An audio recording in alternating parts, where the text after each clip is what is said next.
Ciao Gino, vi riguarda anche a me e Gino Strada.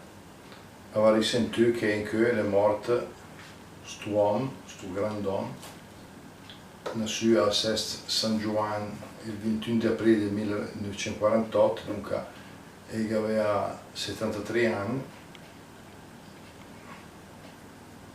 Tutti l'hanno ricordato oggi giustamente. Gino Strada, medico, fondatore di Emergency, organizzazione che ha diffuso in varie parti del mondo la sua presenza a favore delle persone colpite da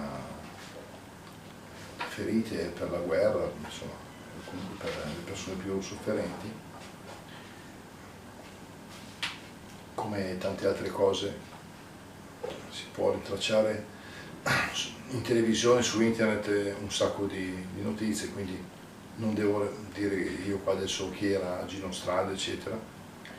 Però il mio ricordo è questo che 20 anni fa, parentesi, uno pensa sono già passati 20 anni, guardate, quasi 20 anni fa, perché nel dicembre del 2001 sul nostro paese aveva pubblicato proprio la sua fotografia in prima pagina, perché essendo andato a una celebrazione in Duomo, lui era presente poi fuori, adesso non ricordo la circostanza esatta, ma so che era lì presente con i suoi collaboratori e come giornalista mi sono fatto avanti. Gli ho fatto un'intervista di una domanda, non so se esistono le interviste di una domanda, questa. E appunto in questa fotografia, no, dove ho messo vicino per esempio perché era dicembre, si vede sullo sfondo del Duomo di Milano Gino Strada, il medico di Sesto San Giovanni, è responsabile di Emergency, associazione nota per l'impegno a favore dei civili, soprattutto dei mutilati in Afghanistan e in altre aree colpite da conflitti. Fra parentesi, proprio l'Afghanistan in questi giorni, in queste ore, è tornato di attualità come situazione estremamente grave, e gli abbiamo chiesto a chi per primi farebbe gli auguri di Buon Natale quest'anno. Ripeto, siamo nel 2001 in questa intervista, adesso siamo nel 2021. Risposta a questa domanda: chi farebbe per primi gli auguri? Senza dubbio a tutte le vittime che continuano ad essere in larga parte civili innocenti.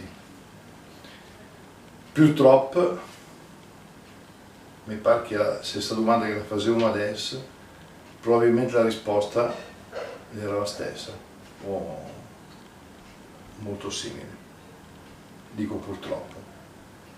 Di uomini come questi ce ne sono tanti, ma ce ne sono tanti che vanno a dre, perché non tutti devono fare gli eroi o fare cose, diciamo, eccezionali.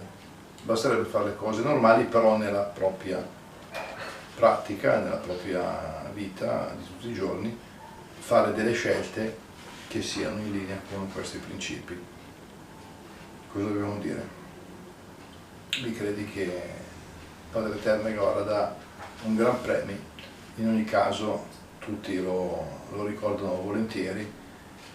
Ripeto, secondo me la cosa più interessante sarebbe cercare di prendere esempio e nel nostro piccolo fare qualcosa su questa linea, di questi valori. Grazie Gino, ciao Gino e ciao a tutti. Ciao ciao.